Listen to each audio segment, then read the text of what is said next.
Good morning, student.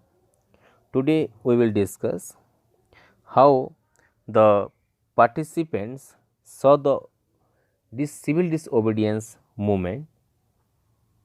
Let's we discuss. In the countryside, rich peasants, remember, rich peasants, how they saw the movement. Rich peasants communities like Patidars of Gujarat and Jats of Uttar Pradesh. Being producer of commercial crops, they were hit by trade depressions and falling prices. And the government refused to reduce revenue. So they joined civil disobedience movement, organizing their own communities, forcing reluctant members to participate in the boycott programs, and they disappointed when the movement was called off in 1931. When this movement was restarted in 1932, many of them refused to participate. On the other hand, the poor peasants were not just interested in the lowering of the revenue demand. Depression continue and cash income decline. They wanted the unpaid rent.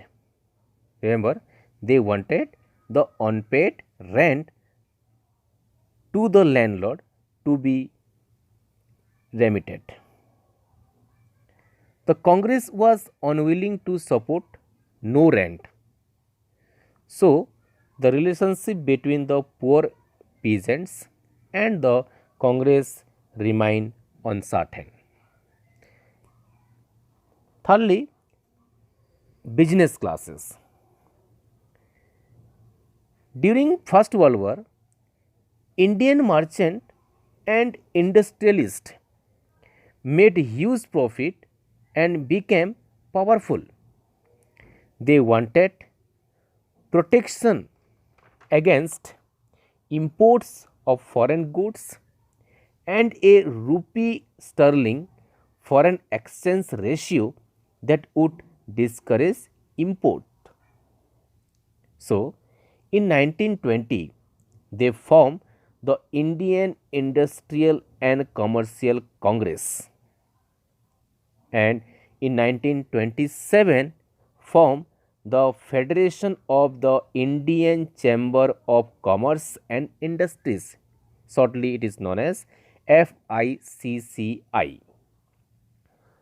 So, industrialists like Purushottam Das Thakur Das and G.D. Birla control over Indian economy and supported the civil disobedience movement.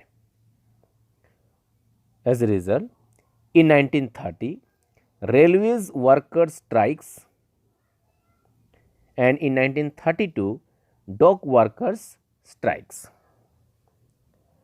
So, how women think? Women play an important role. Large scale participations of women in civil disobedience movement was there. They protest by marches.